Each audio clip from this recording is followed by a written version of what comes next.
أعوذ بالله من الشيطان الرجيم بسم الله الرحمن الرحيم إن الله وملائكته يصلون على النبي يا أيها الذين آمنوا صلوا عليه وسلموا تسليما۔ بے شک اللہ تبارک و تعالی اور اللہ کے فرشتے نبی صلی اللہ علیہ وسلم پر رحمت بھیجتے ہیں۔ اے ایمان والو، تم بھی آپ صلی اللہ علیہ وسلم پر درود و سلام پیش کرو۔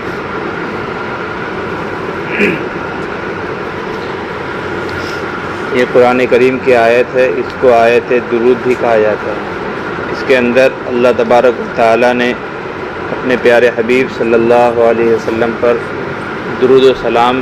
پیش کرنے کا مسلمانوں کو حکم دیا ہے، اور اس آیت کو یہاں بیان کرنے کا اصل جو مقصد ہے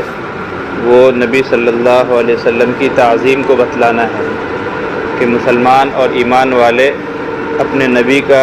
حد سے زیادہ تعظیم کریں، ادب و احترام کریں۔ اور اس کی وجہ یہ ہے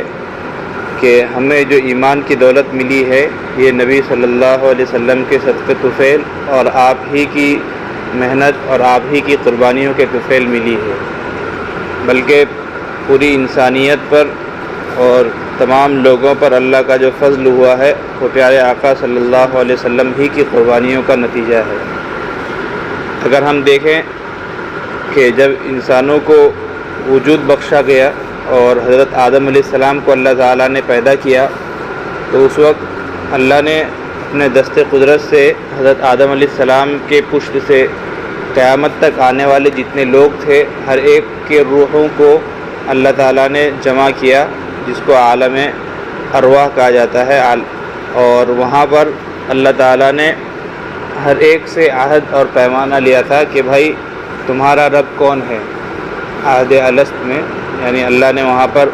ہر ایک سے وعدہ لیا تھا کہ تمہارا رب کون ہے، تو سب لوگوں کے چاہے وہ دنیا میں آ کر مسلمان ہوئے ہوں یا چاہے وہ دنیا میں آ کر اللہ تعالیٰ کے نافرمان ہوئے ہوں، ہر ایک نے وہاں کہا تھا کہ بھائی ہمارا جو رب ہے وہ اللہ تبارک و تعالیٰ ہی ہے۔ تو اس میدان میں اس جگہ اللہ نے پوچھا تھا کہ تمہارا رب کون ہے، تو سارے لوگ خاموش تھے۔ اولاً تو کسی کو جواب ہی معلوم نہیں تھا کہ جواب کیا دینا ہے۔ سب سے پہلے ہمارے نبی صلی اللہ علیہ وسلم نے ہی جواب دیا تھا کہ بلا بے شک آپ ہی ہمارے رب ہیں۔ پھر آپ صلی اللہ علیہ وسلم کے جواب کو سن کر دوسرے سارے لوگوں نے بھی اللہ تعالیٰ کی ربوبیت کا وہاں پر اقرار کیا تھا۔ تو سب سے پہلا احسان ہمارے نبی کا پورے انسانوں پر، چاہے وہ مسلمان ہو غیر مسلم ہو، ہر ایک پر یہ ہے کہ عہد الست میں کسی کو جواب نہیں آتا تھا، ہمارے نبی نے ہی سب کو جواب سکھلایا۔ اس کے بعد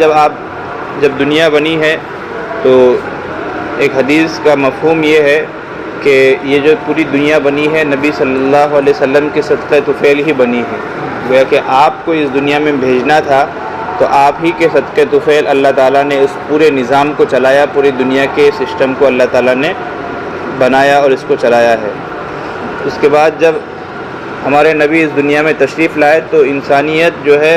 راہ راست سے بالکل بھٹک چکی تھی، حتیٰ کہ خون اور لڑائی جھگڑا ان کی فطرت بن چکی تھی، اور عورتوں کا تو بہت ہی زیادہ برا حال تھا۔ تو ایسے وقت میں آ کر آپ صلی اللہ علیہ وسلم نے ہر ایک کو اس کا حق دیا ہے، لہذا انسانیت پر اور صرف مسلمان نہیں بلکہ تمام لوگوں پر قرآن نے خود کہا کہ نبی صلی اللہ علیہ وسلم رحمت للناس رحمت للعالمین ہیں، یعنی پوری انسانیت کے لیے رحمت ہے، اور خاص طور پر مسلمانوں کے لیے رحمت ہے کہ آپ ہی کی وجہ سے اور آپ ہی کی محنت سے یہ ایمان کی دولت ہم تک پہنچی ہے۔ اور ہمیں اگر ہم سیرت کا مطالعہ کریں تو اندازہ ہوگا کہ آپ کی پوری زندگی یعنی نبوت ملنے کے بعد جو آپ کی زندگی ہے، پوری زندگی تکلیف میں گزری ہے، پوری زندگی جدوجہد میں گزری ہے، حتیٰ کہ طائف کا جو سفر ہے اگر آدمی اسی کا مطالعہ کرے تو دنگ رہ جاتا ہے اور کلیجہ منہ کو آتا ہے کہ آپ علیہ السلام پر اس قدر پتھر برسائے گئے کہ جسم سے اتنا خون نکلا کہ بالکل نالین یعنی آپ کے جو چپل اور جوتا مبارک ہے، نالین مبارک، وہ بالکل جسم سے چپک گئے تھے۔ صحابی فرماتے ہیں کہ میں چھڑانے کی کوشش کرتا تھا لیکن وہ بالکل گویا کہ گوشت سے چپک گیا تھا، اور یہ اس مار کا ہی اثر تھا۔ لہذا اس قدر سختی آپ نے برداشت کی ہے، اس کے بعد انہی تکالیف اور انہی مصیبتوں کا ثمرہ ہے کہ بعد والوں تک اور ہم تک یہ ایمان کی دولت پہنچی ہے۔ تو اللہ تبارک و تعالیٰ اس آیت میں ان تمام قربانیوں کا جو نتیجہ ہے اس کو بیان کرتے ہیں کہ تمام مسلمانوں پر لازم ہے کہ وہ اپنے نبی کا سب سے زیادہ احترام کرے، نبی علیہ السلام کا سب سے زیادہ ادب اور احترام کرے۔ نبی کے تمام امتیوں پر کچھ حقوق ہیں، ان میں پہلا حق تو یہی ہے کہ ان پر ایمان لایا جائے، ان کو اللہ تعالیٰ کا سچا بندہ اور اللہ کا رسول اور آخری رسول تسلیم کیا جائے، اور اللہ کے فضل سے ہم نبی صلی اللہ علیہ وسلم کو اللہ کا رسول اور آخری رسول مانتے بھی ہیں۔ اور اس کے علاوہ مزید حق یہ بھی ہے کہ نبی صلی اللہ علیہ وسلم کا ادب احترام کیا جائے۔ ان میں سب سے پہلا ادب تو یہی ہے کہ آپ صلی اللہ علیہ وسلم کے بتلائے ہوئے شریعت کے مطابق اور آپ کے بتلائے ہوئے طریقے کے مطابق ہی اپنی زندگی کو ہم ڈھالنے کی کوشش کریں، نبی علیہ السلام کی سنتوں پر عمل کرنے کی کوشش کریں، اور جب بھی کسی وقت کہیں پر بھی نبی صلی اللہ علیہ وسلم کا نام آئے تو ہم درود شریف ضرور پڑھیں۔ اگر کسی مجلس میں نام آئے تو کم از کم ایک مرتبہ درود شریف پڑھنا واجب ہے۔ اس کے علاوہ جتنی مرتبہ اللہ کے نبی کا نام آئے تو ہر دفعہ درود پڑھنا یہ مستحب ہے، گویا کہ ہمارے نبی کا حق ہے۔ اسی طرح نبی کا ایک ادب یہ بھی ہے کہ اگر نبی کی شان میں کہیں گستاخی ہو رہی ہو، کہیں جیسا کہ ہمارے ملک میں آئے دن لوگ کرتے رہتے ہیں، تو وہاں ہم اپنی ایمانی غیرت کا ثبوت دیں۔ ایسا نہیں کہ بالکل گھر میں بیٹھے رہیں، خاموش رہیں، بلکہ اپنا احتجاج درج کرائیں، اور قانون کو ہاتھ میں نہیں لینا ہے، بلکہ قانون کو ساتھ لے کر اور سنویدھان کے دائرے میں رہ کر نبی صلی اللہ علیہ وسلم کا دفاع کرنی ہے، اور جو لوگ اس طرح کی نیچ اور گھٹیا حرکت کرتے ہیں انہیں سبق سکھانے کی کوشش کرنی ہے۔ تو یہ بھی گویا کہ ہمارے نبی کا حق ہے کہ نبی کے ناموس کی حفاظت کی جائے، اور نبی کے دین پر عمل کیا جائے، نبی کی شریعت پر عمل کی جائے، نبی کے سنتوں پر عمل کیا جائے، اور دوسروں تک اس کو پہنچانے کی کوشش کی جائے۔ تو اللہ فرماتے ہیں کہ بے شک اللہ تبارک و تعالیٰ اور اللہ کے فرشتے جو ہیں نبی علیہ السلام پر درود و سلام نازل کرتے ہیں۔ دیکھیں، درود ایسا عمل ہے کہ اس میں اللہ تبارک و تعالیٰ بھی گویا کہ شریک ہوتے ہیں، اور اس کے علاوہ جتنی عبادتیں ہیں، جتنے اعمال ہیں، وہ صرف انسان خود کرتا ہے۔ مثال کے طور پر قرآن کی تلاوت ہے یا نماز پڑھنا ہے، تو اللہ تعالیٰ نماز نہیں پڑھتا، اللہ نے انسانوں کو حکم دیا ہے، انسان خود نماز پڑھتا ہے، انسان خود زکوٰۃ دیتا ہے۔ لیکن درود کا ایسا عمل ہے کہ اللہ فرماتے ہیں کہ یہ عمل میں خود بھی کرتا ہوں، اور میرے فرشتے جو بالکل مقرب ہیں اور جو گناہوں سے بالکل پاک ہیں، یہ فرشتے بھی یہ کام کرتے ہیں۔ لہذا ان دونوں باتوں کو اللہ نے پہلے ذکر کیا تاکہ آگے جو حکم بیان کیا جا رہا ہے اس کی اہمیت لوگوں کو پتہ چلے۔ لہذا مسلمانوں کو ترغیب دی جا رہی ہے کہ جو کام اللہ خود کرتے ہیں اور اللہ کے مقرب فرشتے بھی کر رہے ہیں، مسلمانوں کو چاہیے کہ اس کام میں بڑھ چڑھ کر حصہ لے۔ اور خود ہمارے نبی صلی اللہ علیہ وسلم نے درود شریف پڑھنے کی بہت ہی زیادہ فضیلتیں ذکر کی ہے۔ فضائل اعمال میں مستقل حضرت شیخ نے ایک رسالہ لکھا ہے، فضائل الدرود، وہ ہم لوگ سنتے رہتے ہیں۔ اس میں کئی احادیث ہیں۔ ایک حدیث یہ ہے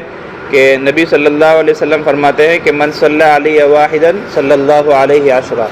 کہ جو مجھ پر ایک مرتبہ درود بھیجے اللہ تبارک و تعالیٰ اس پر 10 مرتبہ رحمت نازل کرتے ہیں۔ ویسے اللہ کی ایک ہی رحمت انسان کا بیڑا پار کرنے کے لیے اور انسان کی ہدایت کے لیے، انسان کی کامیابی کے لیے کافی ہے، لیکن اللہ کے نبی فرماتے ہیں کہ اس پر 10 رحمتیں نازل کی جاتی ہیں۔ اور یہ جو درود شریف پڑھتے ہیں تو یہ نہ سمجھا جائے کہ گویا کہ ہم اپنے نبی پر احسان کر رہے ہیں، ہرگز نہیں، بلکہ خود ہم اپنا بھلا کر رہے ہیں، کیونکہ اللہ کے نبی فرماتے ہیں جو مجھے ایک مرتبہ درود بھیجے گا اللہ اس پر 10 رحمتیں نازل کریں گے۔ گویا کہ ہم ایک مرتبہ درود پڑھ کر خود کے اوپر 10 رحمتیں واجب کر رہے ہیں، تو ہمارا ہی بھلا ہوگا اور ہمارا ہی دارین میں بھلا ہوگا۔ نبی صلی اللہ علیہ وسلم تو اللہ کے سب سے مقرب نبی ہیں، اور آپ کو مقام محمود بھی دیا جائے گا، لیکن آپ پر درود پڑھنے کے بدلے جو درود پڑھے گا خود اسی کا بھلا ہوگا۔ اس لیے ہمیں چاہیے کہ درود شریف کا معمول رکھنا چاہیے۔ ایک حدیث میں یہ بھی ہے کہ جو شخص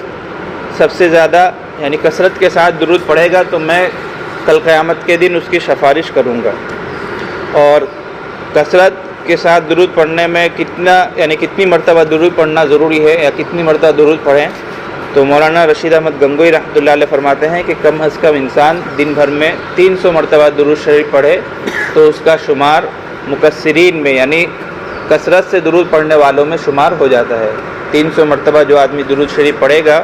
گویا کہ وہ نبی صلی اللہ علیہ وسلم پر کثرت سے اور بہت ہی زیادہ مقدار میں درود پڑھنے والوں میں اس کا شمار ہوگا۔ تو دن بھر میں کوشش کرنی چاہیے کہ کم از کم زیادہ نہ ہو سکے تو 300 مرتبہ انسان درود پڑھے۔ اور سب سے افضل درود وہ تو درود ابراہیم ہی ہے، یعنی جو نماز میں پڑھی جاتی ہے۔ اگر اتنا وقت اور اتنی فرصت نہیں ہے تو کم از کم صلی اللہ علیہ وسلم یا وصلی اللہ علی النبی الامی، اس طرح کے جو چھوٹے چھوٹے درود ہیں یہ بھی ہم پڑھ سکتے ہیں، اور 10 سے 15 منٹ بھی نہیں لگے گا، اور اس کا فائدہ یہ ہوگا کہ ہم پر کئی ہزار رحمتیں نازل ہوگی، اور اللہ تبارک و تعالیٰ اور اللہ کے نبی جو ہے کل قیامت کے دن ہماری سفارش کریں گے۔ اب یہاں ایک آخری بحث یہ رہ جاتی ہے کہ اللہ تبارک و تعالیٰ نے لوگوں کو اور مسلمانوں کو نبی صلی اللہ علیہ وسلم پر درود پڑھنے کا حکم کیوں دیا؟ تو سب سے پہلی شاہ ولی اللہ رحمۃ اللہ علیہ فرماتے ہیں کہ 3 وجہ سے۔ پہلی وجہ تو یہ ہے کہ تاکہ دین میں تحریف نہ ہو۔ ہم دیکھتے ہیں کہ حضرت عیسیٰ علیہ السلام کے ماننے والے جو ہیں انہوں نے حضرت عیسیٰ علیہ السلام کو ہی اپنا خدا مان لیا، اور اس کی وجہ یہی ہوئی کہ انہیں عیسیٰ علیہ السلام سے بہت ہی زیادہ محبت ہو گئی، اور محبت میں وہ لوگ اس قدر آگے بڑھ گئے کہ انہوں نے عیسیٰ علیہ السلام کو ہی خدا اور رب مان لیا۔ اور ہم اگر آج کے دور میں سمجھنا چاہیں تو ہمارے جو بریلوی بھائی ہیں یہ لوگ بھی نبی صلی اللہ علیہ وسلم سے محبت کا دعویٰ کرتے ہیں، اور اس محبت میں اتنا آگے بڑھ چکے ہیں کہ آپ نے بہت سارے ایسے قوالی اور نظمیں سنی ہوں گی کہ یہ لوگ اللہ کو چھوڑ کر نبیوں سے مانگتے ہیں کہ اولاد دینے والے، بگڑی بنانے والے، مختار کل جو ہے یہ نبی ہیں، اولیاء سے مانگنے لگتے ہیں۔ تو سب سے پہلا جو بگاڑ آتا ہے محبت کی وجہ سے، چونکہ ظاہر سی بات ہے کہ ہر آدمی کو اپنی نبی سے محبت ہوتی ہے، لہذا کہیں اس محبت میں وہ تحریف کا شکار نہ ہو جائے اور اصل دین سے منحرف نہ ہو جائے، اس لیے اللہ تبارک و تعالیٰ نے درود شریف پڑھنے کا انسان کو حکم دیا ہے۔ کہ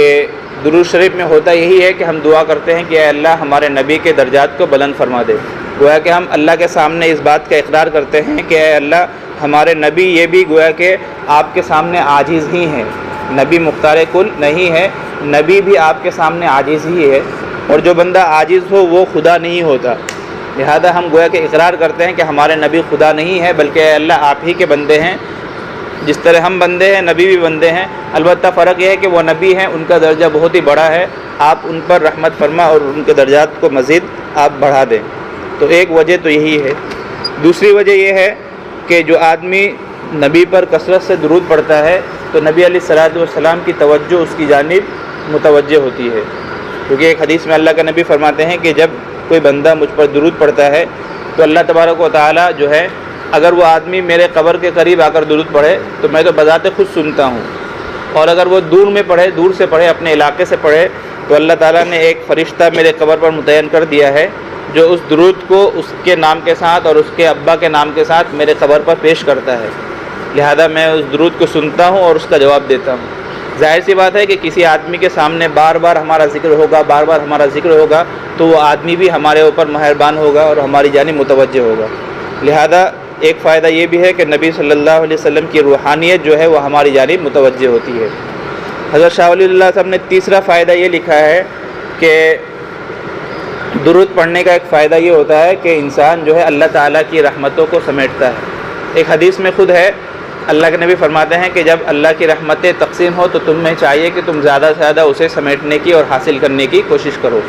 تو جب آدمی درود پڑھتا ہے تو جیسا کہ میں نے کہا کہ ایک حدیث میں من صلی علیہ واحدا صلی اللہ علیہ عشرہ، کہ جب آدمی ایک مرتبہ درود پڑھتا ہے تو اللہ تعالیٰ اس پر 3 دفعہ درود یعنی رحمت بھیجتے ہیں۔ تو گویا کہ درود پڑھنے سے اللہ کی رحمت آتی ہے، اور ایک حدیث میں حکم دیا گیا کہ جب اللہ کی رحمتیں نازل ہو تو تم اسے سمیٹنے کی کوشش کرو، زیادہ سے زیادہ اس کام کو کرنے کی کوشش کرو۔ تو درود کا ایک فائدہ یہ بھی ہے۔ اس کے علاوہ اور جگہ بھی اللہ کی رحمتیں برستی ہیں، جیسے کہ شعائر اللہ ہے، یعنی اسلام کی جو پہچان ہے ان چیزوں کے تعظیم سے اللہ کی رحمت نازل ہوتی ہے۔ مثال کے طور پر شاعر اللہ میں 4 شاعر سب سے اہم ہیں، ایک تو ہے قرآن کریم، اور ایک ہے نماز، ایک ہے کعبہ، اور ایک ہے نبی کی ذات۔ تو جو آدمی قرآن کی تعظیم کرتا ہے، بیت اللہ شریف کی تعظیم کرتا ہے، یعنی وہاں کا سفر کرتا ہے، قرآن کی تلاوت کرتا ہے، نبی کی تعظیم کرتا ہے، اور نماز کی تعظیم کرتا ہے، یعنی نماز پڑھتا ہے، تو اللہ تبارک و تعالیٰ اس کی جانب بہت ہی زیادہ متوجہ ہوتے ہیں اور اپنی رحمتیں زیادہ سے زیادہ بھیجتے ہیں۔ تو اسی لیے اللہ تبارک و تعالیٰ نے مسلمانوں کو نبی پر درود و سلام پڑھنے کا حکم دیا، تاکہ اللہ کی رحمت زیادہ سے زیادہ مسلمانوں کی جانب متوجہ ہوں اور مسلمان نیک کام میں لگے رہیں، تاکہ نبی کی روحانیت ہماری جانب متوجہ ہوں، اور تاکہ ہم اپنے دین کو یہود و نصارہ کی طرح بگاڑ نہ بیٹھیں، ہمارے دین میں کوئی تحریف نہ ہو۔ اسی طرح تاکہ کل قیامت کے دن نبی صلی اللہ علیہ وسلم ہماری سفارش کر سکیں، اور نبی صلی اللہ علیہ وسلم کی سفارش کل قیامت کے دن انبیاء بھی آپ کی سفارش کے محتاج ہوں گے۔ ایک حدیث میں ہے کہ جب وہاں کل قیامت میں بالکل نفسا نفسی کا عالم ہوگا، تو پورے لوگ جو ہے حضرت آدم علیہ السلام کے پاس جائیں گے کہ آپ ہمارے ابا ہیں، جد امجد آپ ہی ہیں، آپ ہی سے ہماری نسل چلی ہے، لہذا آپ ہماری سفارش کریں۔ تو حضرت آدم علیہ السلام ٹال دیں گے اور کہیں گے جاؤ تم حضرت نوح کے پاس جاؤ، میری تو مجال نہیں ہے، ہمت نہیں ہو رہی ہے۔ پھر حضرت نوح علیہ السلام حضرت موسیٰ علیہ السلام کے پاس بھیجیں گے، گویا کہ اس طرح ایک نبی دوسرے نبی کے پاس بھیجتے رہیں گے، اور آخر میں ہمارے نبی ہی سب آدمیوں کی اور سارے لوگوں کی سفارش کریں گے۔ تو کل قیامت کے دن نبی صلی اللہ علیہ وسلم کی سفارش کے محتاج سارے لوگ ہوں گے، لہذا ہمیں چاہیے کہ ہم ایسے کام کر کے جائیں جس کی وجہ سے ہم اس سفارش کے مستحق ہو سکیں۔ اور اس کا ایک بہتر طریقہ اللہ تعالیٰ نے اس آیت میں ذکر کر دیا ہے کہ مسلمانوں پر لازم ہے کہ وہ اپنے نبی پر زیادہ سے زیادہ درود شریف پڑھیں، اور ہم کوشش کریں کہ دن بھر میں کم از کم 300 دفعہ، زیادہ نہ ہو سکے تو صلی اللہ علیہ وسلم یا وصلی اللہ علی النبی الامی، یہی درود جو سب سے چھوٹا درود ہے، 300 دفعہ ہم پڑھنے کی کوشش کریں، اور اگر زیادہ ہمت ہو تو اس مقدار کو بڑھاتے رہیں، حتیٰ کہ ہمارے بزرگوں میں بعض ایسے بھی ہیں جن کا معمول ہے کہ 5000 10,000 یومیہ، یعنی ایک دن میں 5000 درود شریف پڑھا کرتے ہیں۔ تو کم از کم اگر ہم سے اتنا نہ ہو سکے تو 300 دفعہ، یا اتنا بھی نہ ہو سکے تو 100 دفعہ تو ہونا ہی چاہیے۔ یہ ہر آدمی اپنے اوپر لازم کر لے کہ کم از کم 100 دفعہ میں پڑھوں گا تو پڑھوں گا ہی۔ اور اس کے لیے سب سے بہتر وقت، درود شریف تو ہم کسی بھی وقت پڑھ سکتے ہیں، اور سب سے بہتر وقت یہی ہے کہ جب ہم مسجد آئیں یا مسجد سے گھر جائیں، کیونکہ جب انسان مسجد آتا ہے تو نیکیوں کا غلبہ زیادہ ہوتا ہے، نیک کام کرنے کی اس وقت زیادہ توفیق ملتی ہے۔ تو جب مسجد آئیں یا مسجد سے جائیں تو دوسرا کام اور دوسرے گفتگو میں لگنے کے بجائے ہم درود شریف کا ورد کرنے لگیں۔ تو چپل پہننے سے لے کر روڈ پر نکلنے تک امید ہے کہ انشاءاللہ 100 دفعہ جو ہے ہمارا درود مکمل ہو جائے گا، صلی اللہ علیہ وسلم صلی اللہ علیہ وسلم صلی اللہ علیہ وسلم۔ 2 منٹ کا کام ہے، تو سب سے بہتر وقت یہی ہے کہ جب بھی ہم مسجد آئیں یا مسجد سے جانے کی کوشش کریں تو ہم درود شریف کا خاص اہتمام رکھیں، اور اس سے ہماری دنیا